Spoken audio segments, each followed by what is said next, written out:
नमस्कार प्यारे बच्चों। अब इस भाग में हम लोग कूलाम बल का सदिश रूप पढ़ने वाले हैं। ठीक है, हम लोग जानते हैं कि बल एक सदिश राशि होती है, तो कूलाम बल भी सदिश राशि है। इसका उपयोग हम पीछे के पार्ट में क्वेश्चंस करते समय कर चुके हैं। लेकिन अब सदिश रूप को ही पढ़ेंगे कि सदिश रूप में कूलाम बल को कैसे लिखा जाता है और फिर उसके क्वेश्चंस कैसे पूछे जाते हैं। क्लियर है क्या पढ़ने वाले हैं इस पार्ट में हम लोग? चलो, तो यहाँ पर आने से पहले एक दो छोटी छोटी बातें जल्दी से हम बता दें आपको। आप सभी लोग जानते हो, फिर भी एक बार हम बोल दे रहे हैं। मान लो ये कोई बिंदु x, y, z है। ठीक है, ये बिंदु, तो इस बिंदु का स्थिति सदिश बताना है आपको। क्या बताना है? स्थिति सदिश। किसी के सापेक्ष स्थिति सदिश ना बोले तो हम लोग मूल बिंदु के सापेक्ष स्थिति सदिश निकालते हैं, और मूल बिंदु होता है 0, 0, 0। ये 3 निर्देशांक है, मतलब 3D में होगा। तो इस बिंदु P का जो स्थिति सदिश होगा उसको हम लोग OP से लिखते हैं, और वो होगा क्या? इसके जो निर्देशांक हैं, पहला वाला उसमें i कैप लगा दो, प्लस दूसरा वाला उसमें j कैप लगा दो, तीसरा वाला उसमें k कैप लगा दो। ये है इस बिंदु का स्थिति सदिश। क्लियर है? उदाहरण देख लो। उदाहरण के लिए मान लो कोई बिंदु A दिया है जिसके निर्देशांक 2, -3, -2 हैं। तो इस बिंदु A का अपने को स्थिति सदिश निकालना है, मतलब OA। स्थिति सदिश को लिखने का तरीका होता है ये OA। तो ये क्या होगा? मैंने कहा जो x वाला है उसके साथ i कैप लगा दो, जो y का है निर्देशांक उसके साथ लगा दो j कैप, और देखो सबके बीच हम प्लस प्लस लगाते गए हैं, तो ये प्लस लगाओ, और फिर y का निर्देशांक कितना है? -3, तो ये -3 j कैप, प्लस z वाला कितना है इसको यहाँ लिख दें, प्लस z वाला कितना है? -2 k कैप। अब हम लोग जानते हैं प्लस माइनस का गुणा माइनस होता है, तो ये तो है 2i कैप, और ये है प्लस माइनस माइनस का 3j कैप, और ये है माइनस का 2 कैप। ये होगा अपना, है ना? तो क्या करते हैं, ये वाली लाइन लिखने की ज़रूरत नहीं पड़ती। जब हम समझदार हो जाते हैं, चीज़ों को याद पता चल जाता है, तो फिर ये लाइन सीधा सीधा लिख देते हैं कि जो x वाला है उसको लिख दो, और फिर जो अगर माइनस आ रहा है तो माइनस के साथ लिख दो, माइनस लिख दो। अगर प्लस के साथ आ रहा है या कोई चिन्ह नहीं लिखा है तो उसको प्लस ही माना जाता है ना, तो प्लस के साथ लिख दो। बात समझ में आ गई? तो ये होगा किसी भी दिए गए बिंदु का स्थिति सदिश निकालना। बात समझ में आ गई? आपको पता चल गया? चलो, अब इसको कॉपी कर लो जल्दी से, फिर यहीं पे दूसरी बात करते हैं। कर लिया कॉपी? चलो, अब दो बिंदु दिए गए हैं आपको, मान लो A और B, तो इन दोनों के लिए आपको A और B दो बिंदु दिए गए हैं। चलो, इसका निर्देशांक x1, y1, z1 है। इसका निर्देशांक है x2, y2, z2। ठीक है, तो अब इन दोनों का स्थिति सदिश तो लिख दोगे आप इस वाले नियम के आधार पे। तो स्थिति सदिश तो लिख दोगे। उस स्थिति सदिश को मान लो, इसको मैंने r1 मान लिया, इसको r2 मान लिया। सदिश कह रहे हैं, तीर लगाना पड़ेगा। ठीक है, तो अब अगर हम B से A को मिला दें तो यहाँ जो मिलेगा सदिश, अगर मान लो B से A की ओर चल रहे हैं तो ये मिलता है विस्थापन सदिश। B से A की ओर चलेंगे तो विस्थापन सदिश BA, और अगर A से B की ओर जाएंगे तो विस्थापन सदिश AB मिलता है। ठीक है, और इसका फार्मूला आप जानते हो कि सदिश जो AB होता है, सदिश AB, यहाँ पे सदिश AB ये वाली दिशा है, इसलिए मैं यहाँ से ये दिशा हटा देता हूँ। आप समझ जाना, AB का मतलब है A से B की ओर जा रहे हो, और बी ए का मतलब है बी से ए की ओर आ रहे हो, इसको बोलते हैं हम लोग विस्थापन सदिश। और ए बी का जो फार्मूला होता है वो होता है ओ बी माइनस ओ ए, ये मतलब लास्ट वाले का स्थिति सदिश माइनस पहले वाले का स्थिति सदिश। इसी प्रकार बी ए सदिश को क्या लिखोगे, बी ए सदिश क्या है, विस्थापन सदिश यहाँ के लिए, तो इसको लिखोगे लास्ट वाले का स्थिति सदिश मतलब ए का स्थिति सदिश माइनस बी का स्थिति सदिश। इतना पता है आपको। चलो अगर ये स्थिति है तो बी का स्थिति सदिश क्या लिखोगे आप, x2 i cap plus y2 j cap plus z2 k cap, यही तो लिखोगे। अभी जो हमने लिखा था क्या बोला था, x के साथ i कैप, y के साथ j कैप, z के साथ k कैप, माइनस ये तो ओ बी हो गया। अब अगर ओ ए का मान लिखो तो ओ ए का मान कितना है, ओ ए सदिश का मान ये होगा x1 i cap plus y1 j cap plus z1 k cap.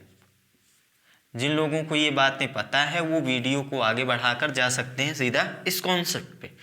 चलो तो अब इसको हम जानते हैं, समान राशियों को आपस में जोड़ेंगे या घटाएंगे तो i से i को घटाओ, इससे इसको, इससे इसको, तो यहाँ मिलेगा इन दोनों को। अब इन दोनों में क्या करें हम, i कैप कॉमन ले लें, चूंकि ये आप बराबर तो है नहीं x1 x2।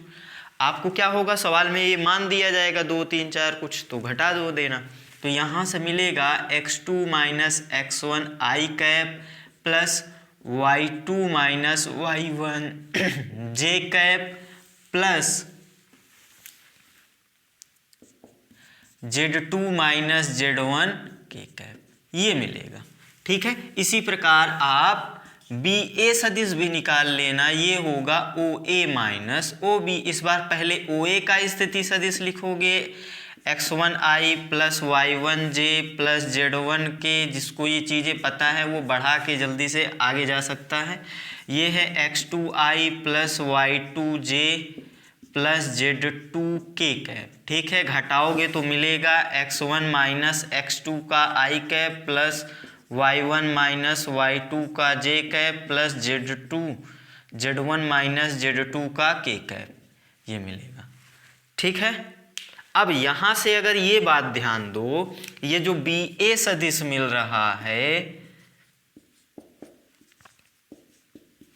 ये क्या मिल रहा है, थोड़ा ध्यान देना। अगर यहाँ से माइनस हम कॉमन ले लें, यहाँ से भी माइनस कॉमन ले लें, यहाँ से भी माइनस कॉमन लेंगे, तो ये अगर माइनस यहाँ से कॉमन ले लिया तो क्या मिला, ये x2 minus x1, x2 minus x1 i cap. यहाँ से इन दोनों से माइनस कॉमन ले लिया तो वो माइनस बाहर चला गया, तो क्या मिला y2 minus y1 j cap. यहाँ का माइनस लिया तो ये मिला z2 minus z1 k cap. अब ये पूरे माइनस को इन तीनों पदों से कॉमन ले लो, तीनों पदों से लोगे तो ये भी प्लस, ये भी प्लस, ये भी प्लस, ये मिलेगा x2 minus x1 i cap plus y2 minus y1 j cap plus z2 minus z1 k cap. अगर ध्यान दो तो यही तो क्या है, ये ए बी, तो यहाँ मिला आपको माइनस का ए बी सदिश। ये बातें आप लोग जानते हो कि जो बी ए सदिश है वो माइनस का ए बी सदिश है। यहाँ चूंकि ये विस्थापन है मतलब बी ए सदिश बी ए विस्थापन सदिश बराबर माइनस ए बी विस्थापन सदिश। क्लियर है, जल्दी से कॉपी कर लो फिर आगे चलते हैं।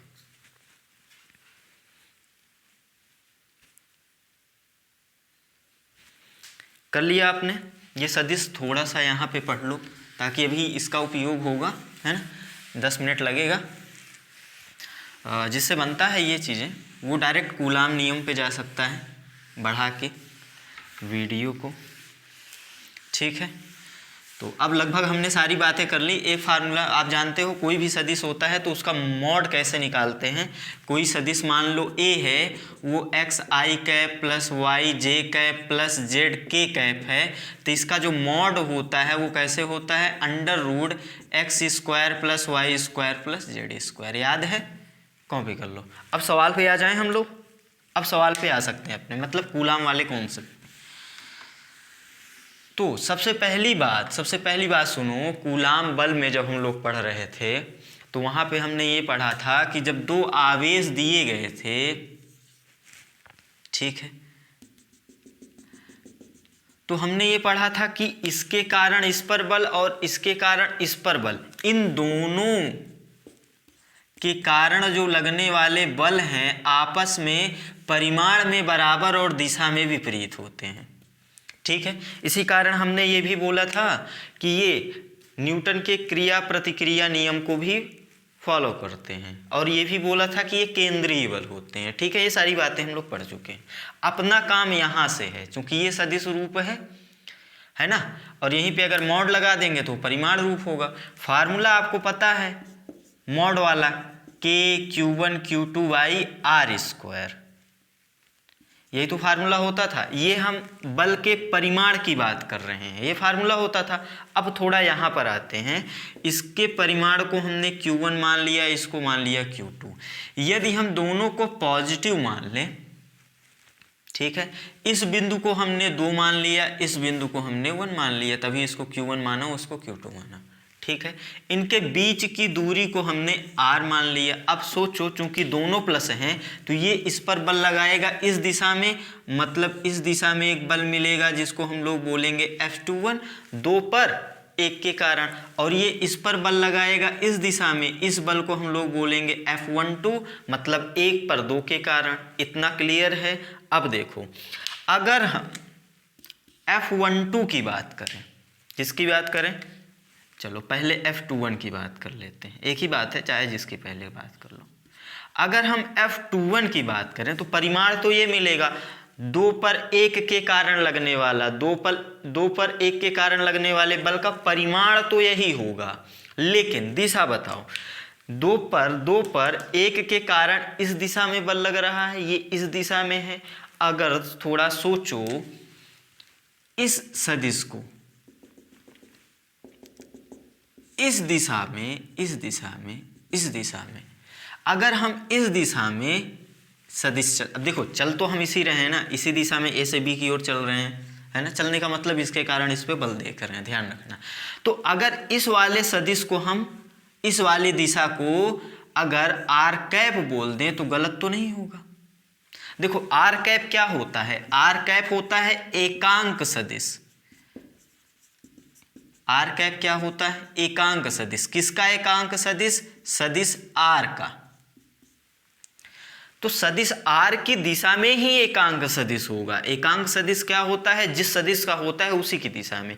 ये सदिश r का है एकांक सदिश, तो अगर r की दिशा ये है तो एकांक सदिश की भी दिशा ये होगी। और इसका जो फार्मूला होता है, r सदिश बराबर सदिश r बटा मॉड ऑफ सदिश r। मॉड ऑफ सदिश r को हम सामान्यतः ऐसे भी लिखते हैं, ये तो पता ही है आपको। ये देखो, ये मॉड ही तो लिखा है, तो सामान्यतः ऐसे लिख देते हैं। अब थोड़ा सोचो आप, यहाँ पर आपको बल की दिशा यही मिली और r कैप की भी दिशा यही मिली। अच्छा, चूंकि सदिश इस दिशा में हमने r माना है, इस दिशा में r माना है, मतलब इस बल की दिशा एकांक सदिश की दिशा में होगी। किसके एकांक सदिश, r कैप, r वेक्टर की एकांक दिशा में होगी। तो इसी को लिखते हैं यहाँ पर सदिश, एकांक सदिश। ये बात आपको समझनी है। और फिर यहाँ लगा देंगे हम तीर। अब यहाँ तीर लगा दिया, मतलब इस बल के हम सदिश रूप की बात कर रहे हैं। ये दिशा यहाँ से देखा ना हमने कि इसी दिशा में है, और इसी दिशा में ये देखो, ये तीर लगाने का मतलब इसी दिशा में हमने सदिश r को माना है। और अगर सदिश r की दिशा यही है तो ये r कैप की भी दिशा यही होगी। तो ये बल किसकी दिशा में होगा, इसके एकांक सदिश की दिशा में। इतना लिख दें। अब यहाँ से अगर इसको थोड़ा आप सॉल्व करो तो ये मिलेगा K∗1Q2 डिवाइडेड बाई, देखो इसका फार्मूला ये वाला लगाओ तो ये मिलेगा सदिश r डिवाइडेड बाई r। ये r क्या है, अपना मॉड ऑफ r, समझ लेना आप। और ये r² ये था ही, तो इसको हम लिख सकते हैं K∗1Q2 सदिश r डिवाइडेड बाई r का ये क्यूब हो जाएगा। और यही है अपना फार्मूला F21। इसको कॉपी कर लो। बल की दिशा कितनी की किसकी ओर मिली, सदिश आर की ओर मिली, मतलब एकांक सदिश की ओर, है ना। किसी भी सदिश की जब हम दिशा देखते हैं तो उसके एकांक सदिश का उपयोग करते हैं। याद करो ए क्रॉस बी की दिशा, ए क्रॉस बी के एकांक लंबवत जो सदिश आता है, लंबवत एकांक सदिश की ओर बात करते हैं ना, तभी उसको लिखते हैं क्रॉस बी का फार्मूला क्या लिखते हैं, ए बी साइन थीटा और एकांक सदिश एन कैप लिखते थे वहाँ। मतलब हम दिशा के लिए एकांक सदिश का उपयोग करते हैं, क्योंकि भैया देखो इसका परिमाण तो एक ही है ना। तो इसका जब हम परिमाण की बात करेंगे तो यहाँ पे एक रख देंगे तो बल में तो कोई परिवर्तन होगा नहीं, इसलिए पॉज कर लो कॉपी, देखो कर लिए, कर लो एक बार। चलो अब देखो यहाँ पर इसमें तो समस्या नहीं होती, ये तो सीधा सीधा समझ में आ जाता है आपको, ठीक है। अब समस्या कहाँ होती है, जो किताबों में मिलता है समस्या वहाँ होती है, इसको हटा दें हम। चलो इस फॉर्मूले से तो समस्या होती ही नहीं है, फार्मूला याद हो गया आपको, अच्छी बात है। समस्या कहाँ होती है, वो जो R12 उपयोग करता है तब। अब थोड़ा सोचना, ये R2 है तो इसका स्थिति सदिश उन्होंने दे दिया R2, ये दूसरा बिंदु था, इसका स्थिति सदिश दे दिया R2, ये दे दिया है उन्होंने, और इसका स्थिति सदिश दे दिया R1। अब कहानी देखो, अभी भी बल हम F21 की ही बात कर रहे हैं, अभी बाद में F12 की बात करेंगे।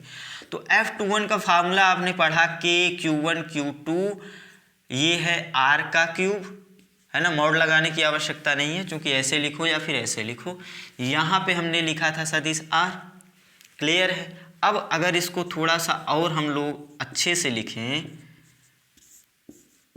आर सदिश को ये क्या लिखेंगे, ये आर सदिश ये विस्थापन सदिश है ना, विस्थापन किधर से किधर हो रहा है, ए से बी की ओर हो रहा है। आपको याद हो, अगर आपने अभी हमने विस्थापन सदिश की बात भी की थी, अगर ये ए और बी बिंदु था तो इस दिशा में जब आप जा रहे थे तो हम बोल रहे थे ये विस्थापन ए बी है, और अगर आप यहीं पर अगर आप ए से बी इस दिशा में जा रहे थे तो हमने इसको विस्थापन क्या कहा, बी से ए जा रहे हो इसलिए बी ए बोला। देखो जहां जा रहे हो लास्ट वाले बिंदु को बाद में लिखते हैं और पहले वाले बिंदु को पहले लिखते हैं। जैसे ए बी को हमने बी ए लिखा मतलब ए बी लिखा, ए बी को ए बी लिखा मतलब अंतिम वाला बिंदु बाद में और फिर पहले वाला में।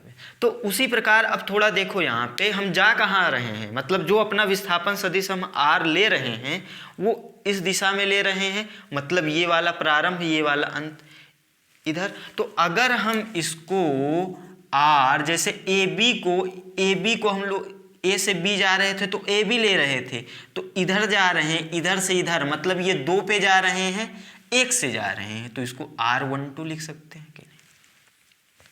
समस्या यहीं फंसती है ना, यहाँ तो कोई समस्या नहीं, समस्या यहाँ से फंसनी शुरू हो जाती है, कंफ्यूजन यहाँ से आता है। ये R12 क्यों लिखा हमने, क्योंकि हम जो विस्थापन सदिश ले रहे हैं इस परिस्थिति में वो A से B मतलब 1 से 2 की ओर ले रहे हैं। तो उसी प्रकार जैसे A से B के लिए AB लिखते हैं तो उसी प्रकार 1 से 2 के लिए 1 2 लिख दिए, उसमें कौन सी बड़ी बात है, यही तो सेम कॉन्सेप्ट है सदिश का। बात समझ में आ गई आपको। अब देखो यहाँ भी एक चीज और, अगर ये सदिश विस्थापन सदिश आप R12 ले रहे हो तो परिमाण भी R12 लिख दो। खैर ये लिखने की आवश्यकता नहीं है, क्योंकि आप जानते हो कि ये विस्थापन सदिश आप ऐसे जाओ या ऐसे जाओ परिमाण तो बराबर ही रहेगा, है ना। तो आप R12 के परिमाण की बात करो या फिर R21 के परिमाण की बात करो, परिमाण तो बराबर ही होगा, लेकिन लिखने के लिए लिखने का जो तरीका है लिख देते हैं, उसमें क्या है। अब थोड़ा सोचो KQ1 Q2 बाई, चलो यहाँ पे सुनो, ए बी सदिश को हमने आपको क्या कहा था, ओ बी माइनस ओ ए लिखते हैं, ये आपको याद है बहुत पहले से।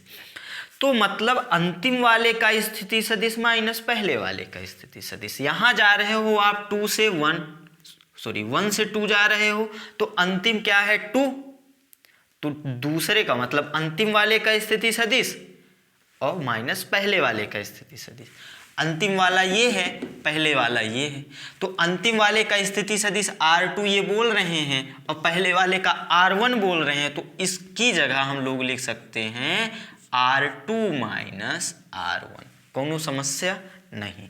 अब इसी प्रकार इस देखो, ये तो हो गया सदिश अपना R12 क्या हो गया, विस्थापन सदिश। विस्थापन सदिश के लिए फार्मूला बताया था ना हमने, लास्ट वाले का स्थिति सदिश माइनस पहले वाले का स्थिति सदिश, ये हो गया।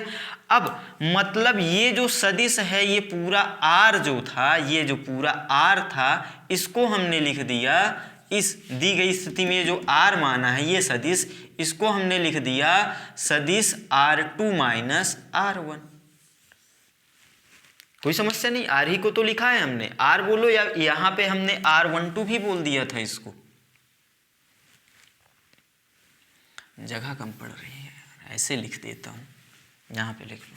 जो R12 सदिश था, जिसको हमने सदिश R माना है, ये क्या है अपना 2 माइनस 1, इतना लिख सकते हैं हम लोग। लिख लो पहले इसको। अब थोड़ा सोचो, पहले लिख लो जल्दी से, क्योंकि कुछ चीजें हो सकते हैं हटानी पड़ जाए। पहले लिख लो, फिर देखते हैं, पॉज करके लिख लो। लिख लिया? अब देखो यहाँ पे यही चीजें लिख दी, हटा देते हैं, अननेसेसरी भी है ना। ये 2 है, ये 1 है, ये R2 है, ये R1 है। बस यहाँ पे आओ, कोई भी सदिश हो, कोई भी सदिश, जैसे अभी हमने कहा एक सदिश R है, तो उसके मापांक को आप कैसे लिखते हो, ये लो ऐसे ही तो लिखते हो। उसके मापांक मतलब उसके परिमाण को, अगल बगल 2 डंडे खींच दिए, हो गया परिमाण। कोई सदिश A B होता है तो उसके परिमाण को ऐसे लिखते हो। अब यहाँ पर ये सदिश ये है R2 माइनस R1, तो उसके परिमाण को आप ऐसे लिख दोगे। बात समझ में आई कि नहीं? किसी भी सदिश का परिमाण लिखना हो तो आप उसके अगल बगल 2 डंडे खींच देते हो, ये हो गया उस सदिश का परिमाण, उस सदिश का परिमाण लिखने का तरीका। तो अब यहां पर ये सदिश था R2 माइनस R1, तो इसका अगर परिमाण लिखोगे तो अगल बगल 2 डंडे खींच दो। और यहां पर ध्यान रखो, ये R12 का क्यूब क्या है, सदिश R12 के परिमाण का ही तो क्यूब है, जैसे हमने ये कहा था। तो इसको हम लोग ये भी लिख सकते हैं R2 माइनस R1, ये हो गया परिमाण और ये हो गई घातीय। बात समझ में आई कि नहीं? ये इसमें कंफ्यूजन होता है, अब आपको समझ में आ गया होगा।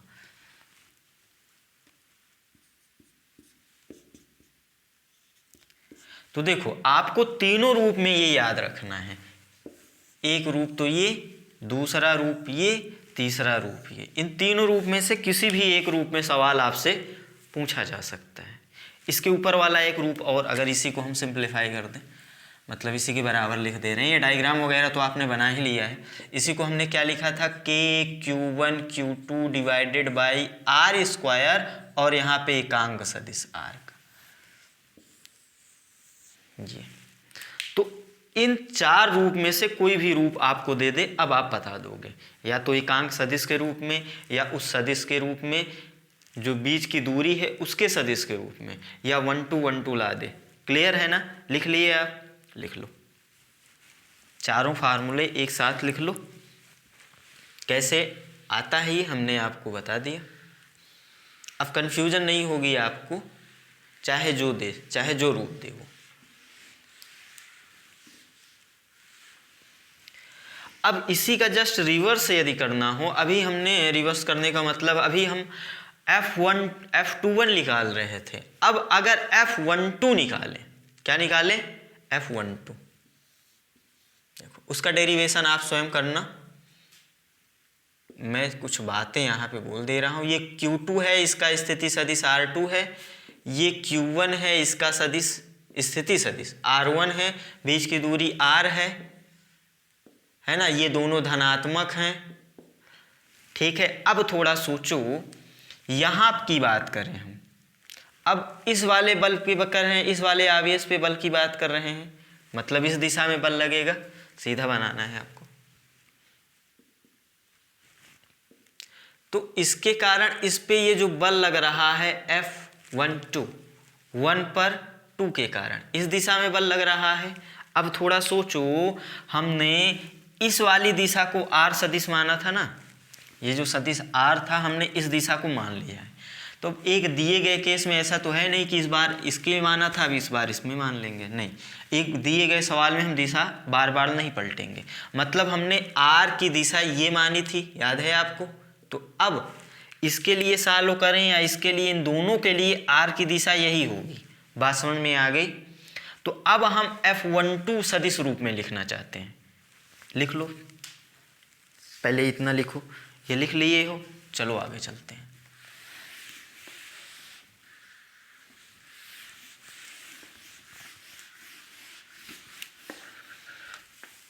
यहां पर देखो बल की दिशा तो ये मिल रही है और हमने सदिश की दिशा ये मानी है, हमने मानी है, ध्यान रखना।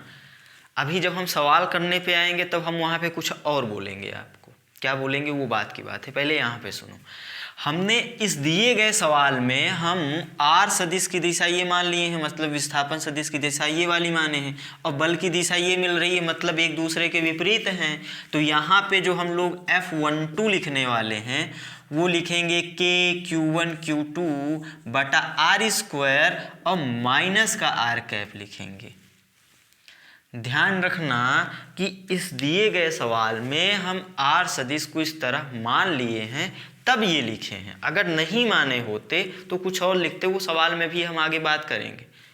क्लियर है, कंफ्यूज ना होना। इस सवाल में हम इस दिशा में मान लिए हैं तो भाई बल इस दिशा में, विस्थापन सदिश इस दिशा में, तो बल की दिशा सदिश के विपरीत हो गई। अब इसी को आप लिखोगे KQ1Q2 divided by R square, ये माइनस को उठा कर ला यहाँ पे ला सकते हैं, नहीं ला सकते तो यहीं पे लिख दो, चलो एक लाइन इतना लिख सकते हैं कि नहीं। ये एकांक सदिश का फार्मूला लगा दिया। अब इस माइनस को यहाँ पे लाओ, KQ1Q2 divided by R square, R cube हो गया। थोड़ा सोचो, अब हम लोग ये 1 था, सॉरी ये 2 था, ये 1 था, अब हम लोग विस्थापन सदिश, अब ये चलो अगर पहले यहाँ पर एक लाइन यही लिख दे, इस माइनस को हम यहाँ पे ले गए। अब थोड़ा इसके आगे देखो, ये जो आर विस्थापन सदिश है, ये आर क्या था अपना, इस दिशा में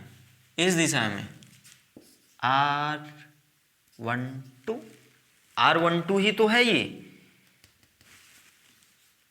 जैसे ए बी होता था, ए बी क्या होता था, ए से बी जाते थे, उसी प्रकार R12 में 1 से 2 गए हैं। इतना लिख सकते हैं कि नहीं, बोलो। ये ऊपर सदिश लगाया हमने। अब थोड़ा सोचना, अगर इस माइनस को हम यहीं पर, अच्छा ये चलो यहीं पर रहने देते हैं, एक लाइन लिखने से बच जाएंगे। अब हमने एक आपको बात अभी बताई थी कि अगर ए बी सदिश लिख रहे हो तो ए बी बराबर माइनस बी ए होगा। पीछे ये सारी बातें हम इसलिए बोल दिए हैं, आपको याद दिला दिए हैं जल्दी से। मतलब ए बी अगर इस दिशा में है तो बी ए इस दिशा में है, दोनों का परिमाण बराबर है। तो ये जो माइनस है R12, इसको हम लोग देखो क्या लिख सकते हैं, इसको हम लोग लिख सकते हैं R21, लिख सकते हैं कि नहीं। इस वाले कॉन्सेप्ट से पलट दिए हमने, 12 को 21 कर दिया और यहाँ मिला बल F12। बात समझ में आई कि नहीं। तो एक रूप तो यही मिलता है आपको, ये याद रखना है। ये कैसे आया, क्योंकि ये माइनस R12 जो होगा R21 के बराबर हो जाएगा। क्लियर है। अब ज़्यादा से ज़्यादा वहाँ पे आपको कंफ्यूज करने के लिए इसको R21 बोल सकता है, तो आप समझ रहे हो, मॉड तो वो एक ही होगा, इतना लिख लो। फिर इसको भी हम लोग जैसे अभी 1 - 2 किए थे, 2 - 1 किए थे, उसके रूप में भी लिखेंगे अगली वाली लाइन में, है ना। यहाँ पे आपको ध्यान रखना है कि बल की दिशा ये है और विस्थापन सदिश की दिशा हमने ये मान ली थी इसको सॉल्व करने के लिए। तो अब जब चूंकि इसी सवाल में ही हम इसको सॉल्व किए, अब इसको सॉल्व करेंगे, तो अब विस्थापन सदिश की दिशा हम नहीं बदल सकते, क्योंकि भाई इसके लिए तो ये मानी है। तो ऐसा नहीं है कि इसी सवाल में इसके लिए हम ये वाली मान लें। बात समझ में आई। अलग से कोई सवाल आएगा तो हम मान सकते हैं, एक ही सवाल में हम बार बार दिशाएं नहीं पलट सकते। ये बेसिक सा कॉन्सेप्ट है, आपको पता है। अब थोड़ा देखो यहाँ पे, ये जो जैसे है ना, आपको अगर कंफ्यूजन हो रहा है 2 और 1 में, तो ये वाला आप याद रखो, ए बी बराबर क्या होता था, ओ बी माइनस ओ ए। ये तो रट ही जाता है, ये रटा होगा आपको, सदिश आप पढ़ के आए हो, पढ़े हो, नहीं पढ़े हो तो इतनी बातें तो मैं बोल ही चुका हूँ। ये तो आपको याद होता है, ए बी बराबर, चलो हो सकता है वहाँ ऊपर गया हो, ना दिख रहा हो आपको, यहाँ लिख देता हूँ। ये तो आपको पता ही है। अब अगर यहाँ पे R12 लिखोगे तो ये देखो बाद वाले माइनस पहला वाला, तो बाद वाला क्या है 2 माइनस पहले वाला। अगर यहीं पे R21 लिखोगे तो R21 क्या होगा बाद वाला माइनस पहले वाला। बस ये चीज आपको याद होंगी। अब यहाँ पे लिखो, अब ये जो R21 है, R21 को इतना लिख सकते हैं कि नहीं, तो यहाँ पे जो अपने को अब बल मिलने वाला है F12 दिख रहा है, F12 जो मिलेगा वो मिलेगा KQ1 Q2। देखना इस R21 को हम लोग इतना भी लिख सकते हैं, मतलब R1 माइनस R2।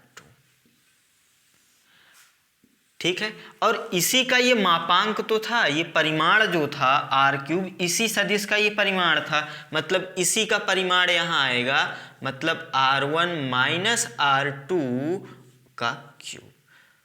बात समझ में आई? तो इस रूप में भी दे सकता है, इस रूप में देगा या फिर इस रूप में देगा। इस रूप में ये तभी देगा जब बोल देगा भैया कि वो वाली दिशा धनात्मक है।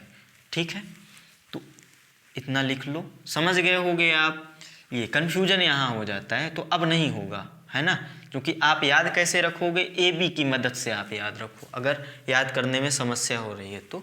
नहीं तो भैया बाद वाला माइनस पहले वाला, बाद वाला पहले वाला, बाद वाला 1 है, 1 माइनस 2। क्लियर? वही तो कॉन्सेप्ट चल रहा था, ये बाद वाला माइनस पहले वाला। इतना समझ में आ गया आपको? कर लो कॉपी।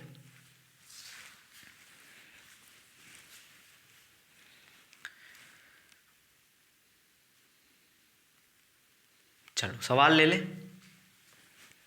हो गया कॉन्सेप्ट, मतलब सवाल समझ में आ गई ना। हमने F12 भी मान दिखा दिया, F21 भी लिखा दिया। यहीं पे एक कॉन्सेप्ट आप अभी हमने आपको ये भी बताया था ना कि जो बल F12 होता है वो माइनस F21 होता है, या फिर जो F21 होता है वो माइनस F12 होता है। ये तो आप जानते हो, कूलाम बल यही है। तो अब यहाँ से अगर F12 अगर हम ये सिद्ध करना चाहें F12 बराबर -2 F1, तो सिद्ध कर सकते हैं। देखो कैसे, यहाँ क्या किया, यहाँ से माइनस कॉमन ले लिया, इन सदिश से माइनस कॉमन ले लिया। भाई ये तो परिमाण है, इनको लिख दो KQ1 Q2, ये नीचे वाला भी तो परिमाण ही है ना। यहाँ से माइनस कॉमन ले लिया तो ये माइनस ये प्लस, मतलब इसको हम लोग R2 माइनस R1 लिख देंगे, और ये माइनस यहाँ चला गया। अब अगर आपको ध्यान हो KQ1 Q2 बटा इतना, यही तो F21 निकाले थे अभी पीछे, चाहे पन्ना पलट के देख लो, तो ये माइनस है और ये हो गया F21। तो यहाँ से वो चीज़ सिद्ध भी की जाती है जो आप पहले लिखे थे कि कूलाम बल जो होता है बराबर परिमाण में और विपरीत दिशा में लगता है, यहाँ से सिद्ध भी कर सकते हैं। क्लियर है? इसको भी लिख लो, लिखना चाहो तो। अब हम लोग सवाल पे चलते हैं। मतलब सदिश का कॉन्सेप्ट आपको समझ में आ गया होगा, है ना, कैसे लिखते हैं। आपको किताबों में ये फॉर्म, ये रूप ज़्यादा मिलता है ना, कन्फ्यूजन करने के लिए बस। लेकिन अब आपको क्लियर हो गया होगा, हटा दें इसको। चलो क्वेश्चन करने से पहले कुछ बातें और कर लेते हैं, है ना। क्वेश्चन तो जानते हो बहुत छोटा सा पूछता है इससे। अब देखो वो एक सवाल नीट में आया था, उसको कराएंगे, उस सवाल को पहले बेस बनाते हैं उस सवाल के लिए, है ना। उस सवाल के लिए कुछ चीज़ें आपको और बोलते हैं। मान लो अगर ये दोनों माइनस वाले चार्ज होते, अभी हम क्या ले रहे थे, दोनों प्लस वाले ले रहे थे। ये दोनों डेरिवेशन किसके लिए किए हैं, हम दोनों प्लस आवेश लिए थे। आपको याद ना हो, ध्यान ना दिया हो आपने, तो मैं बोल दे रहा हूँ, हम दोनों प्लस लेके कर रहे थे ना। अब ये दोनों माइनस भी हो सकते हैं। अगर ये दोनों माइनस हुआ, ये 1 हुआ, ये 2 हुआ, तो इसके कारण बल 2 पर इधर लगेगा, और इसके कारण बल F12 इधर लगेगा। तो मतलब ये वही वाली स्थिति तो है, प्लस वाली स्थिति ही तो है। ये बीच की दूरी r थी,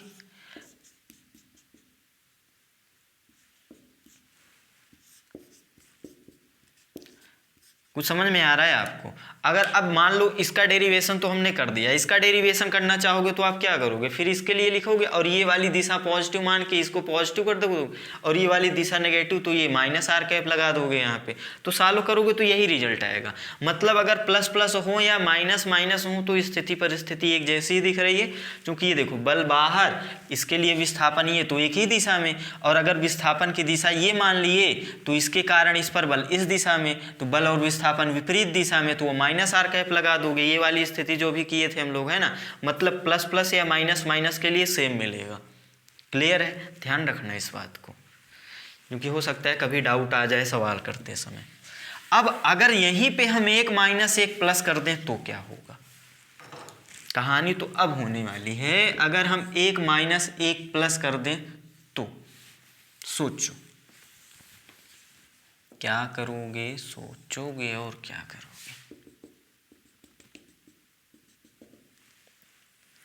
देखो अब जो हम डेरिवेशन कर चुके हैं, अब वहां से बाहर आ जाओ, यहां सोचो, इसको हमने बीच की दूरी r मान ली, इसके कारण इस पर बल लगेगा इस दिशा में, इसके कारण बल लगेगा इस दिशा में, और इसके कारण इस पर बल लगेगा इस दिशा में। बात समझ में आ गई। तो अगर आप अब वो डेरिवेशन से बाहर आ जाओ, अब सवाल पे आ रहे हैं हम लोग। सवाल के लिए कुछ चीज़ें आपको ध्यान रखनी है। डेरिवेशन कर लिया आपने, डेरिवेशन समझ में आ गया। जब बोर्ड वालों को डेरिवेशन करना होगा तो वो इसी आधार पे करेंगे, ठीक है। अब सवाल करने के लिए हम डेरिवेशन तो करने जाएंगे नहीं बार बार, तो सवाल के लिए क्या होता है, कुछ चीज़ें आपको ट्रिक के रूप में बताई जाती हैं, है ना, तो वो मतलब समझ लो यहीं पे अब वही बातें होने वाली हैं,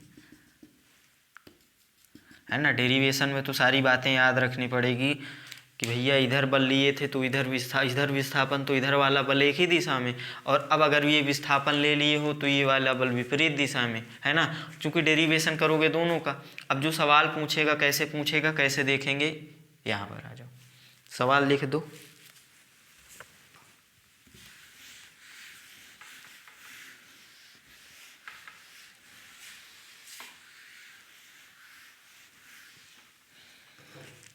सवाल लिख लो पहले।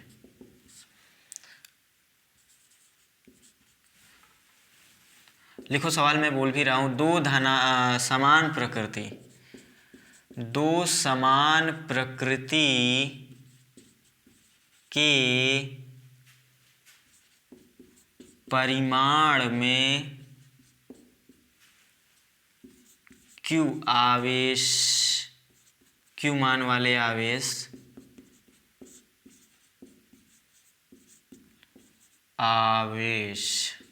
एक दूसरे से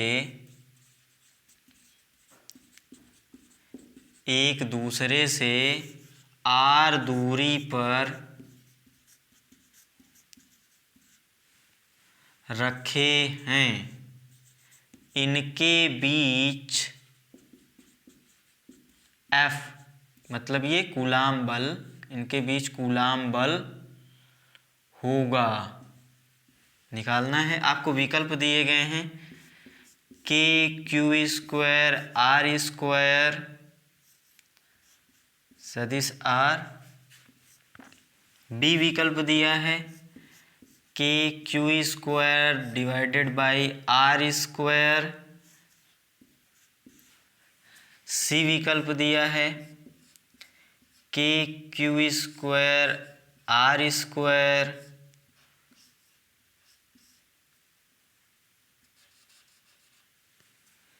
और चौथा विकल्प दिया है KQ² R²।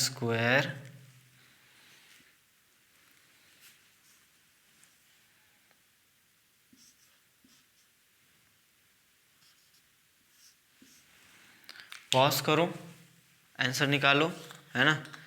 तब से हम लोग मार्कर में इंक भर लेते हैं। ट्राई करो, आंसर बताओ। विकल्प इसीलिए दिया है ताकि चारों विकल्प रहेंगे ना तो सोचने में ज़्यादा अच्छा रहेगा आपको। सोचो कौन सा विकल्प सही होगा। आपने कॉन्सेप्ट तो पढ़ लिया, कॉन्सेप्ट तो इतना ही है भाई, है ना। वेक्टर फॉर्म में कॉन्सेप्ट बस इतना ही था, फार्मूला डेरिवेशन, जो हमने डेरिवेशन कर दिया आपको, उसका कॉन्सेप्ट भी बता दिया क्या होता है कैसे होता है। अब सवाल पूछा है ये, इसका विकल्प बताओ कौन सा सही होगा। कर लिए ट्राई, चूंकि मार्कर से ही पी चुका है। अब हम करें। देखो ये समान प्रकृति के आवेश, क्वेश्चन को ध्यान दो, दो समान प्रकृति के परिमाण में क्यू मान दिया है। हो सकता है इसका अलग अलग मान देता Q1 Q2, तो यहाँ Q1 Q2 हो जाता और कोई बात नहीं होती। आवेश एक दूसरे से स्मॉल r दूरी पर रखे गए हैं, इनके बीच कूलाम बल का सदिश रूप, तीर लगा है ना, सदिश रूप, मतलब ये वाली स्थिति, ये दोनों वाली स्थिति है। अभी इसको हटा दें यहाँ से। देखो दोनों प्लस प्लस होंगे या दोनों माइनस माइनस होंगे, क्योंकि सवाल बोल रहा है दोनों समान प्रकृति के हैं। आवेश दोनों का क्यू दिया है, अगर प्लस प्लस हुए तो प्लस क्यू, माइनस के हुए तो माइनस क्यू, बीच की दूरी r दिया है। अब इनके बीच जो कूलाम बल लग रहा है उसका अपने को मान बताना है। सवाल समझ में आ गया। अब अगर आपको डेरिवेशन अभी पीछे याद हो जो हम कर रहे थे, अभी हमने वहां पे इसके कारण बल निकाला और इसके कारण बल निकाला, इसके कारण बल निकाला, इसके कारण बल निकाला, यही तो कर रहे थे हम लोग। बात समझ में आई। अब यहां पर स्पेशली इसके कारण नहीं पूछ रहा है, इन दोनों के बीच जो बल लग रहा है, मतलब कोई भी एक की बात कर रहा है, चाहे इसके कारण इस पे चाहे इसके कारण इसमें, क्योंकि दोनों परिमाण में बराबर दिशा में विपरीत होंगे, ये कॉन्सेप्ट हम जानते हैं। लेकिन अब ये आप ये क्वेश्चन को ये ऐसे भी सोच सकते हो यार कि सदिश रूप में पूछा है, सदिश रूप में तो दोनों अलग अलग होते हैं, तो कैसे पूछ लिया, मतलब सवाल ऐसे पूछा जा सकता है। तो मतलब ये होगा कि आप इसके कारण इस पे बता दो या इसके कारण इस पे बता दो। भाई इसके कारण अगर इस पे f होगा तो इसके कारण इस पे माइनस f हो जाएगा। वो माइनस f नहीं पूछ रहा है बता दो। तो इस पे लिए करते क्या है, आ जाओ यहाँ पे, ये इस पे बल लगाएगा इस दिशा में, अगर इसको हम 2 बोल दें, इसको हम लोग 1 बोल दें, तो ये होगा F21, ये दिशा में ये मिलेगी F12। थोड़ा सोचना, कंफ्यूज ना हो जाए ना, मैं यही डर रहा हूं। तो अब देखो अगर इस पर बल निकाल रहे हैं, इस पर, तो इसके कारण मतलब विस्थापन इस दिशा में ले रहे हैं, इस दिशा में विस्थापन ले रहे हैं और इसी दिशा में बल मिल रहा है। बोलो भाई इसके कारण इस पे, इसके कारण, ध्यान से सुनो, इसके कारण इस पे मतलब R क्या लिखोगे, R लिखोगे। अगर इसको AB मान लो तो AB विस्थापन मिलेगा अपने को, इसके कारण इस पर इस दिशा में चल रहे हो ना, AB मिलेगा, जिसको हमने क्या बोला था, R12 बोला था, मतलब ये वाली दिशा मिल रही है। बात समझ में आई। इसी दिशा में विस्थापन है, इसी दिशा में बल है।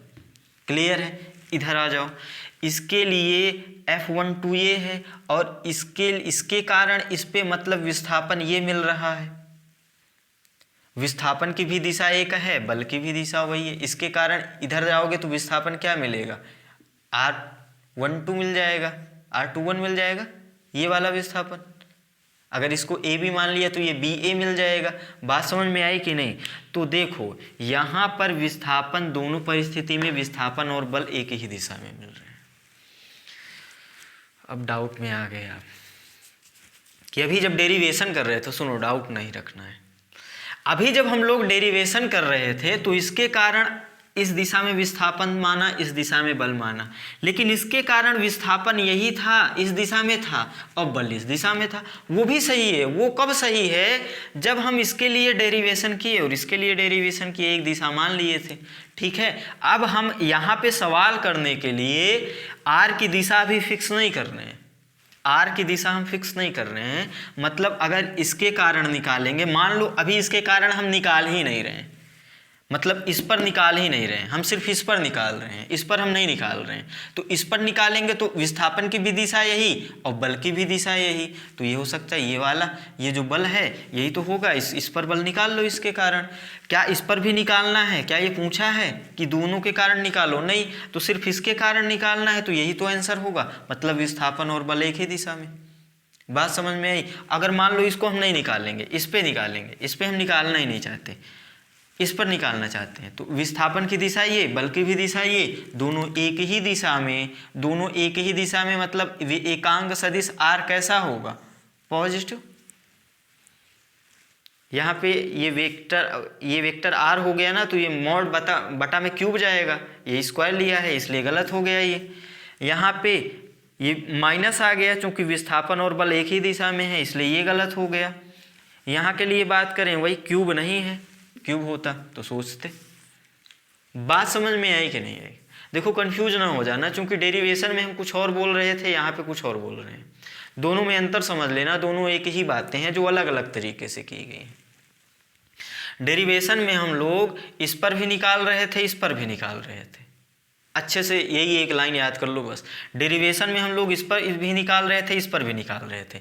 इसलिए यदि एक के लिए विस्थापन और बल की दिशा बराबर मिल रही थी तो दूसरे के लिए विस्थापन और बल की दिशा विपरीत मिल रही थी, क्योंकि हम दोनों पे निकाल रहे थे।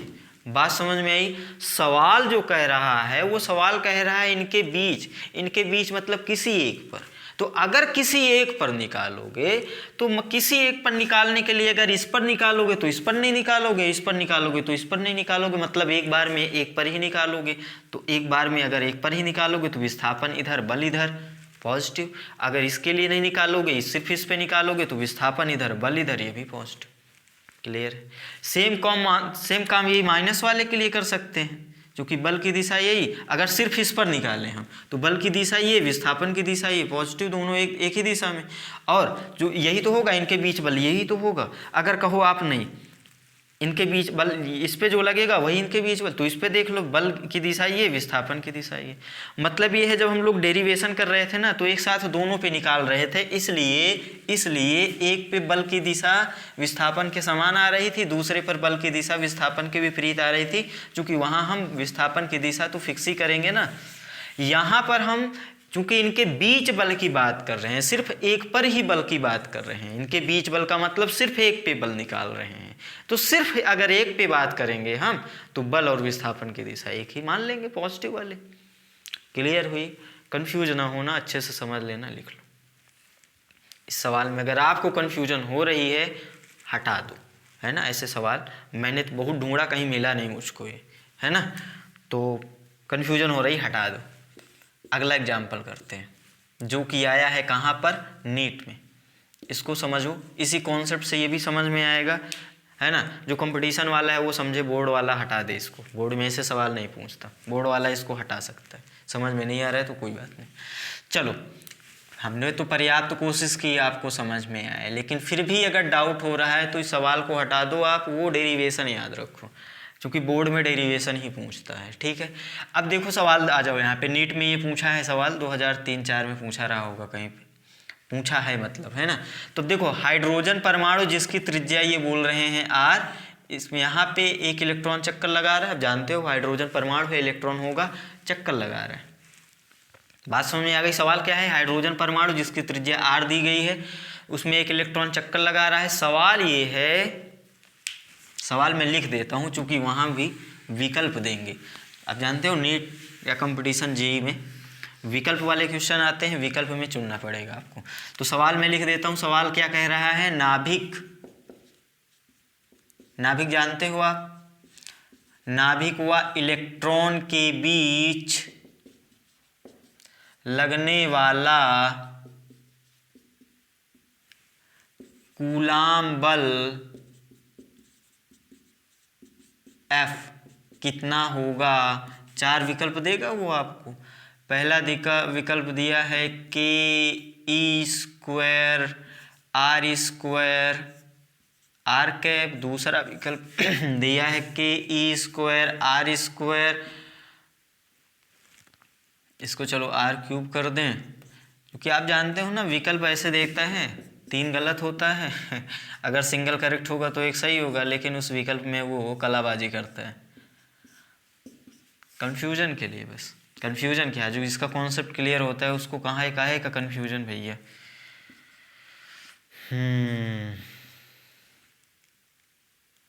स्क्वायर था, क्यूब लगा दो ना।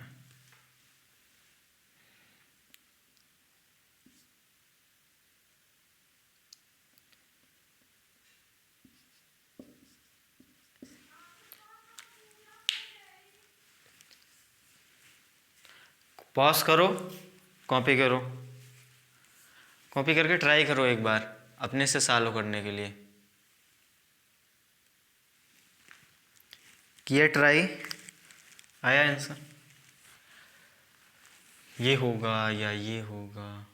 ये दोनों तो नहीं हो सकते। अच्छा, ये दोनों सेम ही लिख दिया गया, ये दोनों विकल्प सेम ही लिख दिए ना। इसको ऐसे कर लो, देखो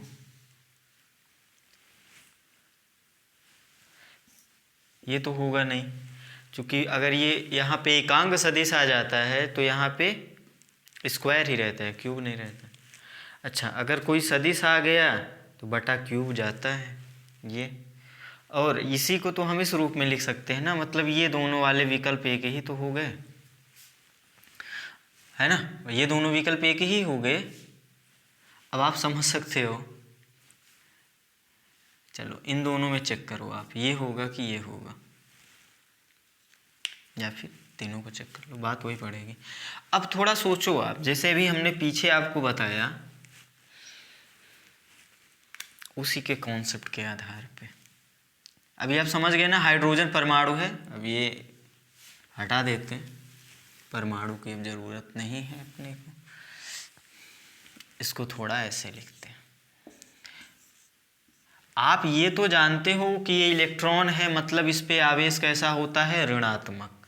ये प्लस इसको अपनी ओर खींचेगा, ये माइनस इसको अपनी ओर खींचेगा। अगर इसको हम 1 बोलें, इसको 2 बोलें, तो ये होगा F21, 2 पर 1 के कारण, ये होगा F12, 1 पर 2 के कारण। बोलो, अब सोचो, ध्यान रखना, ये कूलाम बल पूछ रहा है, इनके बीच लगने वाला, मतलब हम किसी एक की बात करेंगे। किसकी बात करेंगे? किसी, इसके कारण इस पर देख लो या इसके कारण इस पर देख लो, दोनों पर देखने जाओगे तो वही पिछले वाले सवाल की तरह समस्या खड़ी हो जाएगी कि देखो वहां पे क्या था, याद ही तो है आपको। अगर इसके कारण इस पे बल देख रहे हैं तो बल ये मिल रहा था, विस्थापन ये मिल रहा था। इसके कारण इस पर देख रहे हैं तो बल ये मिल रहा था, विस्थापन ये मिल रहा था, है ना। एक साथ अगर देखते हो तो चूंकि एक दिशा फिक्स करनी पड़ती है तो दिशा अलग अलग हो जाती थी। ध्यान रखना, मैंने वहाँ अच्छे से बता दिया आपको कि डेरिवेशन का क्या कॉन्सेप्ट होता है और क्वेश्चंस का क्या कॉन्सेप्ट होता है। क्वेश्चन में अगर पूछ रहा है बीच लगने वाला बल, मतलब इसी एक पर ही एक के कारण पूछा है, दोनों पर हम नहीं जाएंगे, ठीक है। तो दोनों पर नहीं जाएंगे तो एक बार क्या करें, हम इस दिशा को विस्थापन पॉजिटिव ले लें, फिर अगली बार जब इस पर देखेंगे तो इस पर पॉजिटिव ले लेंगे। बात समझ में आ रही है कि नहीं? तो हम बस इस पर देखना चाहते हैं, अगर इस पर देखना चाहते हैं, इसके कारण इस पर देखना चाह रहे हैं, इसके कारण इस पर, तो विस्थापन इस दिशा में और बल इस दिशा में, दोनों एक दूसरे के क्या हैं? विपरीत। दोनों एक दूसरे के क्या हैं?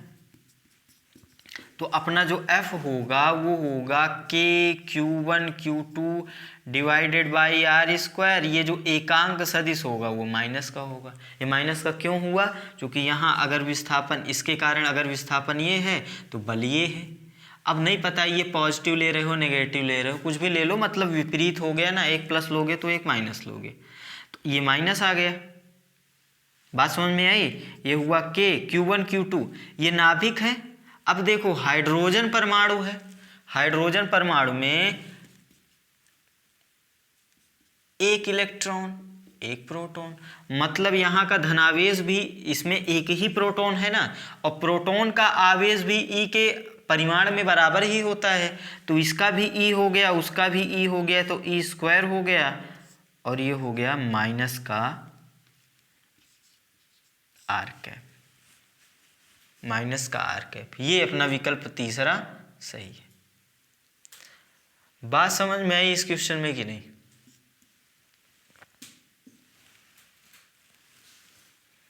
देखो यहाँ पे अगर बल इस दिशा में तो विस्थापन इस दिशा में, सेम कॉन्सेप्ट वहां पे था। अगर प्लस प्लस था तो बल और विस्थापन एक ही दिशा में मिल रहा था। कर लिए? ये सवाल नीट में आया है, जो पिछला वाला सवाल था वो कहीं आया वाया नहीं है। आया वाया नहीं है मतलब समझ गए ना आप, कहीं पूछा नहीं गया है वो, लेकिन कॉन्सेप्ट इसी से मिलता जुलता कॉन्सेप्ट ये है, इसीलिए हमने उसको भी करा दिया। तो एक सवाल तो ऐसा पूछा जा सकता है भाई, नेट में पूछा भी गया है। एक सवाल सिंपल सा वेक्टर कॉन्सेप्ट का ऐसे पूछेगा आपसे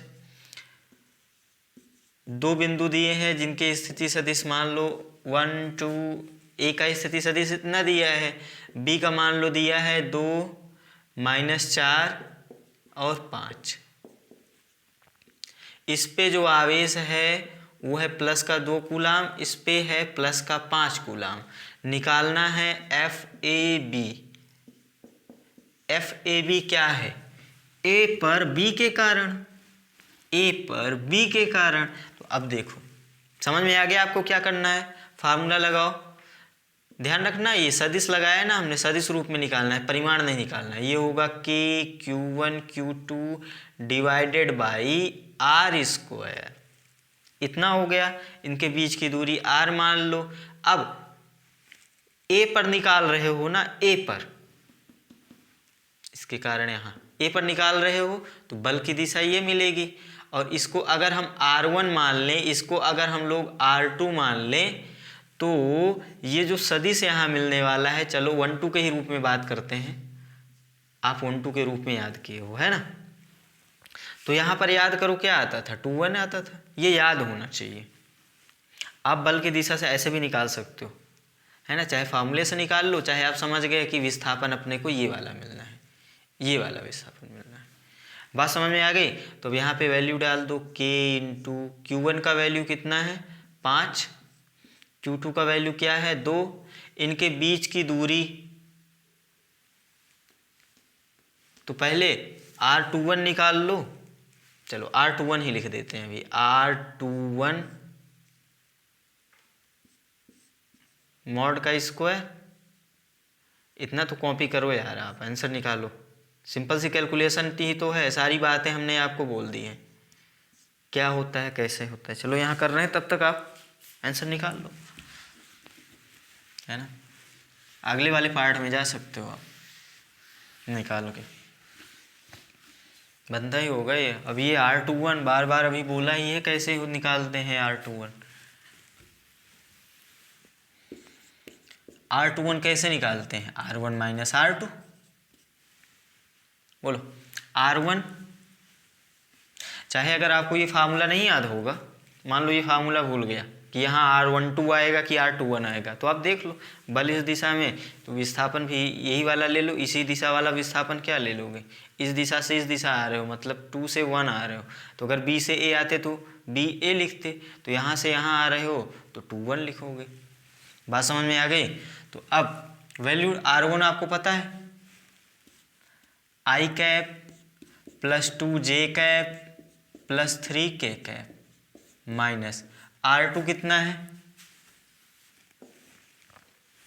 R2 वहाँ से लिखो 2I cap minus 4J cap plus 5K cap, सालो करो, ये घट जाएगा, माइनस का I कैप, ये माइनस माइनस प्लस जुड़ जाएगा, 2 4 6J कैप, ये माइनस प्लस माइनस हो जाएगा, माइनस 2K कैप। ये अपने को सदिश मिल गया। अब इस सदिश का मापांक भी तो निकालना है, परिमाण, तभी तो उसका स्क्वायर करोगे। तो परिमाण निकालने का भी फार्मूला हमने पहले ही बता दिया था। जो I कैप का गुणांक है यहाँ -1 है, उसका स्क्वायर करो, प्लस J वाले के गुणांक का स्क्वायर करो, प्लस K वाले के गुणांक का स्क्वायर करो, सबको जोड़ दो। ये हुआ 1 36 और 4, 36 4 40 1 41 √41, ठीक है। तो अब यहाँ पर ये वैल्यू डाल दो, तो ये मिलेगा 2 पंचे 10 के का भी वैल्यू आपको याद है। ये सारी बातें निर्वात में हो रही हैं, तो के का वैल्यू 1/4 पाई एप्सिलॉन नॉट, मतलब 9 × 10⁻9। किसी माध्यम में बोल नहीं रहा है तो आप निर्वात में ही मानो, तो ये वैल्यू डाल देना आप। अब देखो इसका मॉड इतना आया है, उसका स्क्वायर करोगे तो अंडर रूट से हट जाएगा 41, और ये वाला सदिश आप यहाँ निकाल चुके हो, -I cap plus 6J cap minus 2K cap, ये है अपना आंसर। ये A पर 1 पर हम बल निकाले हैं 2 के कारण। अगर 2 पर 1 के कारण निकालना हो तो यहीं बाहर माइनस चिपका दो, चूंकि आप जानते हो F12 बराबर -F21। पॉज करके कॉपी कर लो। तो देखो वेक्टर बस इतना ही था, है ना। बहुत सस्ता सा सवाल है वेक्टर कॉन्सेप्ट, बहुत सस्ता सा सवाल ऐसे ही पूछता है बोर्ड में, है ना। ये वाला सवाल अभी जो किया था हाइड्रोजन परमाणु वाला सवाल, ये थोड़ा अच्छा सवाल था, क्योंकि वहाँ पर देखो हाइड्रोजन परमाणु में जो सवाल किया आपने वो दोनों ऑप्शन दिया था, प्लस वाला भी दिया था माइनस वाला, मतलब उस पर थोड़ा सा फिर से चलो 1 मिनट देख लेते हैं। वहाँ जो विकल्प दिया गया था k² r² और ke² r² - r, ये दोनों दिया था। समस्या तो इसी में थी। मान लो ये ना दिया होता, सिर्फ एक ही माइनस वाला दिया होता, तो हम सोच भी सकते थे। अगर दोनों दे दिए तब थोड़ा डिसीजन भी लेना है ना, तो यही करेंगे हम लोग। बल और विस्थापन की दिशा क्या थी? विपरीत, इसलिए माइनस पे जाएंगे। अब पॉजिटिव वाले में भी कहाँ जाएंगे? बल और विस्थापन की दिशा एक, इसलिए पॉजिटिव वाले पे जाएंगे। अगर ऐसा सवाल भविष्य में आपसे पूछें कभी कि दोनों समान प्रकृति के हैं, दोनों धन धन या ऋण ऋण, तो आप क्या करोगे? क्योंकि वहाँ पे बल और विस्थापन की दिशा एक ही हो जाएगी, इसलिए वहाँ जो r² होगा, मतलब जो एकांक सदिश होगा वो पॉजिटिव का होगा, क्योंकि बल और सदिश की दिशा एक ही होगी। आपको समझ में आ गया ये कॉन्सेप्ट? अब हम लोग अपने अगले कॉन्सेप्ट पे चलते हैं। सतत आवेश वितरण के कारण, चाहे रेखीय भी लिख लो, रेखीय सतत आवेश वितरण के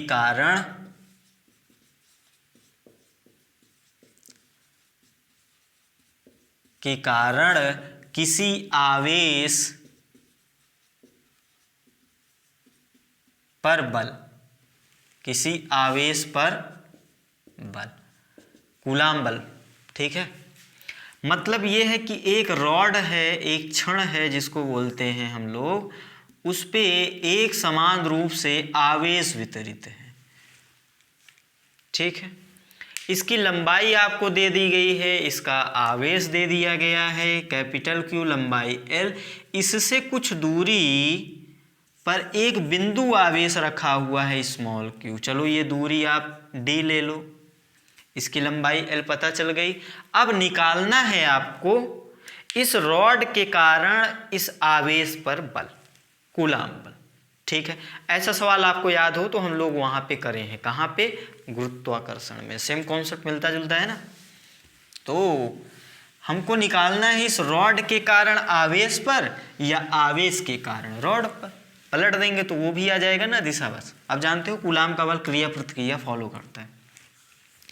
तो इस रॉड के कारण इस पे निकालना है। अब देखो यहाँ समस्या क्या होगी कि इस पे जो आवेश है एक समान रूप से वितरित है और ये रॉड की कुछ लंबाई दी गई है, मतलब इतना तो समझ में आ गया कि ये बिंदु आवेश नहीं है।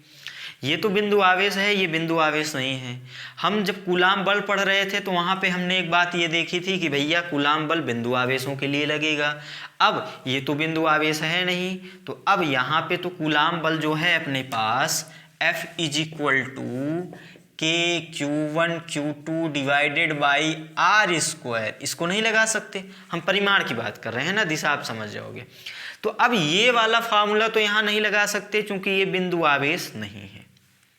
तो क्या करें? एक तरीका ये भी दिमाग में आ सकता है कि हम लोग द्रव्यमान केंद्र पढ़ के आए हैं, तो द्रव्यमान केंद्र में क्या करते थे? उसके द्रव्यमान को उसके केंद्र पे मान लेते थे। उसके वो जो वस्तु होती थी उसके पूरे द्रव्यमान को उसके केंद्र पर मान लेते थे। तो अगर यहाँ कुछ ऐसा कॉन्सेप्ट होता कि इसके पूरे आवेश को केंद्र पर मान लें, केंद्र पर मान लें, तो चूंकि केंद्र इससे L/2 दूरी पर होगा सममिति से, तो ये पूरी दूरी पता चल जाएगी। और अगर पूरा आवेश इसके केंद्र पर मान लेंगे तो ये भी बिंदु आवेश हो जाएगा। तब यहाँ पे हम ये कूलाम बल लगा देंगे। ऐसा आपके दिमाग में आ सकता है। तो यहाँ पर ये काम नहीं कर सकते क्योंकि द्रव्यमान केंद्र की तरह आवेश केंद्र जैसा कोई शब्द परिभाषित नहीं है, पहली बात। दूसरी बात, अगर आपको याद हो वहाँ पे जब हम केंद्र पे मान के डेरिवेशन करते थे द्रव्यमान केंद्र पे, तो वहाँ पे जो फार्मूला की जो निर्भरता थी दूरी पर, वो समानुपाती रूप से थी। यहाँ पे ये जो दूरी है, ये दूरी व्युत्क्रमानुपाती रूप से निर्भर कर रहा है, इसलिए नहीं लगाते। अगर ये समानुपाती रूप से निर्भर करता तो लगाते, और वहाँ लगाते भी हैं। तो यहाँ पर क्यों नहीं लगाएंगे आपको पता चल गया। यहाँ इसके केंद्र पे आवेश मानकर बात समझ में आ गई। चलो ये ध्यान रखना, क्योंकि ये डाउट आ जाता है जब हम बहुत ज़्यादा पढ़ लेते हैं तो दिमाग फिर सोचने लगता है, और हर बार सही सोचे ऐसा आवश्यक नहीं है। सोचना तो चाहिए, इसका मतलब ये नहीं कि सोचना ही नहीं चाहिए, सोचना चाहिए, लेकिन कॉन्सेप्ट क्लियर होना चाहिए, है ना। तो चलो अब क्या करें हम, तो इसके लिए हम ये करें कि ये जो रॉड है इसके एक छोटे से भाग की बात करें, क्योंकि ये जो रॉड है बहुत छोटे छोटे भागों से मिलकर बनी है। बोलो, तो एकदम छोटे से भाग, जितना छोटा भाग आप कल्पना कर लो, एकदम छोटा। अब ऐसा नहीं कि दिखे ही नहीं, है ना, इसलिए हमने पर्याप्त बनाया ताकि आपको दिखे। एक छोटे से आवेश की बात करें, इसके छोटे से भाग जिसका आवेश dq है, जिसकी ये वाली लंबाई जो है dx है, चलो dl या dx मान लो, x पे जाके dx मानते हैं, एक ही बात है, dl मान लो, इसका आवेश dq मान लिए। तो अब अगर इस भाग के कारण यहाँ पे हम बल निकालना चाहें तो निकाल सकते हैं।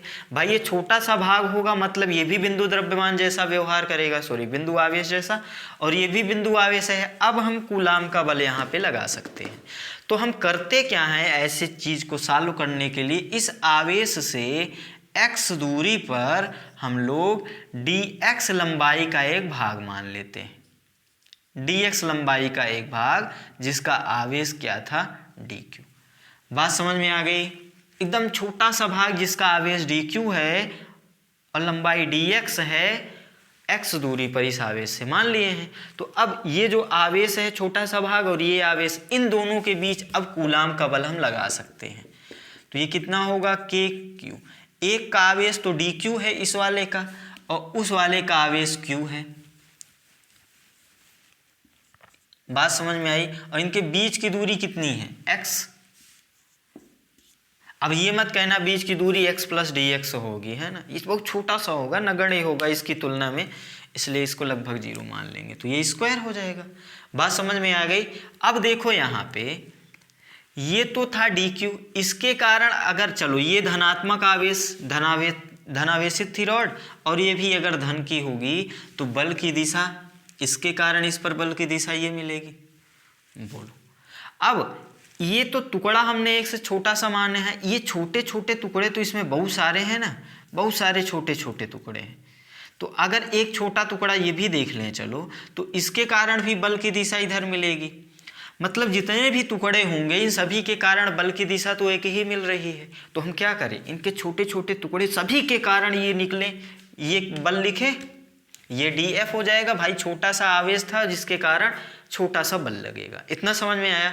ये तो हमने एक भाग के कारण लिखा है, ऐसे इसमें बहुत सारे भाग बनेंगे, तो सभी के कारण क्या करें, इकट्ठा जोड़ दें, क्योंकि देखो दिशा तो एक ही मिल रही है और बल होता है सदिश योग। मतलब आपने पढ़ा था अध्यारोपण सिद्धांत कि किसी भी आवेश पर जो लगने वाला बल होगा अन्य आवेशों के कारण लगने वाले बलों का सदिश होगा। अगर मान लो हम Q0 पर कुल बल निकालें तो इसके कारण बल, इसके कारण बल, इसके कारण बल, सभी को सदिश रूप में जोड़ना है।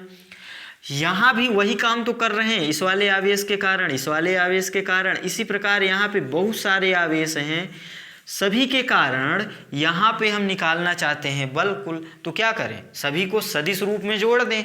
और सदिश रूप में जोड़ने का मतलब देखो सबकी दिशा सीधा सीधा एक ही दिशा में मिल रही है, तो सीधा सीधा सबको एक साथ जोड़ दो। बात समझ में आ गई। तो यहाँ पे जो dF का समाकलन मिलेगा, आप ये जानते हो कि फिजिक्स में जो होता है जोड़ने का काम समाकलन करता है। नहीं जानते तो आज से जान जाओ, लिख लो कि फिजिक्स में जोड़ने का काम क्या करता है, समाकलन, डेरिवेशन जब करते हैं हम लोग। मतलब ये dF का मतलब क्या होगा कि इस रॉड के जितने भी टुकड़े थे छोटे छोटे आवेश, उन सभी के कारण जो बल लग रहा था उन सभी बलों को जोड़ देंगे तो कुल बल मिल जाएगा। और ये समाकलन जोड़ने का काम कर रहा है। बात समझ में आ गई। तो अब यहाँ से F बराबर मिलेगा, dF का वैल्यू डालो K into Q into DQ divided by x square. इतना बात समझ में आई कि नहीं आई। अब आप जानते हो समाकलन में लिमिट, निश्चित समाकलन भी होता है। अगर इसकी लिमिट निकालें तो सोचो, इसका इस रॉड का सबसे पहला भाग तो यहाँ मिल सकता है, मतलब कितनी दूरी पर, इससे d दूरी पर, और सबसे अंतिम वाला भाग यहाँ मिल सकता है, मतलब इस Q से कितनी दूरी पर, ये d और ये पूरा L, मतलब d से d प्लस L। तो न्यूनतम वाला तो यहाँ पे मिलेगा और अधिकतम वाला यहाँ पे मिलेगा, तो यही लिमिट लगती है इनकी d प्लस L। बात समझ में आई? पहली बात समझ में आ गई है। अब देखो यहाँ पर एक बात और, कि जब हम समाकलन करते हैं तो जैसे यहाँ पे आपको याद हो y dx करते हैं। समाकलन कैसे करते हैं? y dx, मतलब ये जो y होगा ये किस पर निर्भर रहेगा? x पर, ठीक है, और वही बदलेगा भी, मतलब वही चर होगा, परिवर्तित होगा। अब देखो यहाँ परिवर्तित हो क्या रहा है अपना x, भैया इस वाले की दूरी d, इसके आगे वाले की दूरी कुछ और होगी, इसकी दूरी d है, इसकी दूरी कुछ और होगी। परिवर्तित क्या हो रहा है? x परिवर्तित हो रहा है। मतलब ये लिमिट तो हम x की लगा दी भाई, जो परिवर्तित होता है उसी की लिमिट लगाते हैं। अब ये जो फलन जो अपने को ऊपर मिला है y, अगर इसको मान लें इसके हिसाब से, तो इसको अपने को x के रूप में चेंज करना पड़ेगा, नहीं तो मिलेगा क्या अपने को? भाई समाकलन तभी तो करेंगे हम लोग। बात समझ में आ गई? फिर अब इसको मिटा दें और यहाँ पर देखो, अब आप ये जानते हो कि ये जो रॉड है उस रॉड की कुल लंबाई है L और कुल आवेश है Q। मतलब अगर हम ये बोलें कि L लंबाई का आवेश Q है तो कुछ गलत नहीं होगा। L लंबाई Q आवेश, मतलब L लंबाई का आवेश Q, ऐकिक नियम। तो dx लंबाई का आवेश कितना होगा? क्योंकि जो छोटा सा टुकड़ा लिया है हमने वो कितनी लंबाई का लिया है? dx लंबाई का। तो dx लंबाई का आवेश कितना होगा? q by L into dx। ये ऐकिक नियम ही तो है। l से इतना, तो 1 से निकालेंगे तो ये l बटा में जाएगा, dx निकालेंगे ये गुणा में हो जाएगा। तो dx लंबाई का ये जो आवेश है ये कितना है? q by L into D x. और dx लंबाई का हमने आवेश माना कितना था? dq, मतलब dq का वैल्यू है ये q by L into D x. समझ में आ गया? ये वैल्यू यहां पे रख दो, लिख लो, हटाना पड़ेगा हमको, लिख लो।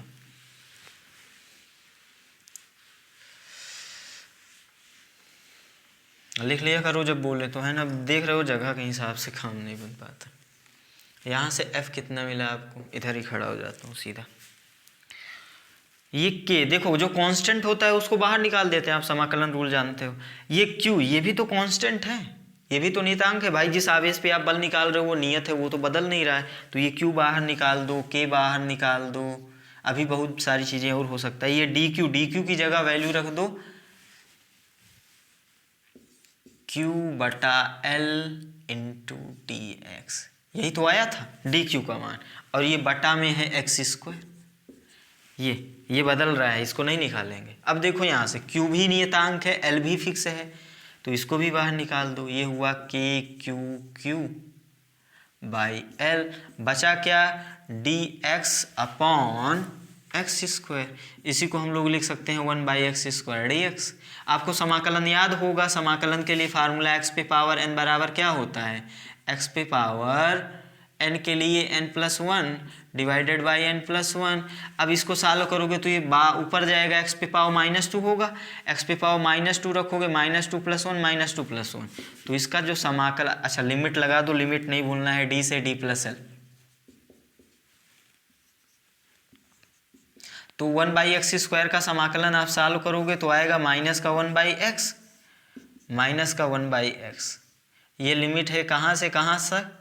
d से d + l तक। अब देखो ये हुआ k q बाई l। आप लिमिट रखना जानते हो, पहले अपर लिमिट मतलब ऊपर वाली बड़ी सीमा, फिर नीचे वाली निम्न सीमा, उच्च सीमा उच्च सीमा निम्न सीमा, है ना। अपर लिमिट और लोअर लिमिट रखते हैं। तो पहले इसको रखो तो ये मिलेगा -1 बाई एक्स की जगह रखोगे d + l, फिर माइनस ये सीमा रखते हैं x की जगह, लिमिट रखते हैं, फिर माइनस का चिन्ह लगाते हैं, ये वाला रखते हैं। तो ये माइनस लगाया और ये माइनस फलन में ही दिया गया है, तो ये माइनस का हो जाएगा 1 बाई ये रखेंगे x की जगह मतलब d। इसको सॉल्व कर लो आप, तो ये प्लस हो जाएगा, ये माइनस हो जाएगा, तो ये हुआ KQ/L, और ये मिला, ये प्लस हो गया, मतलब 1/D plus 1/D plus L। ये है आपका आंसर, ये अपना F-net है। कॉपी कर लो। आपको पूरा दिख रहा है कि नहीं, मैं देख लूँ, है ना। तो ये फॉर्मूला मिल गया अपने को, चाहे याद रखो, नहीं याद रख सकते तो डेरिवेशन का तरीका याद रखो, याद रखोगे अच्छा होगा, है ना। तो समझ में आ गया आपको कैसे निकालते हैं। तो इस पार्ट में इतना ही। इस पार्ट में हम लोग रेखीय आवेश वितरण के कारण बल देखे हैं। अब ये देखो, ये F-net जो है रॉड के कारण आवेश पर है, तो परिमाण की बात करें तो आवेश भी इस रॉड पर इतना ही बल लगाएगा कूलम्ब बल से।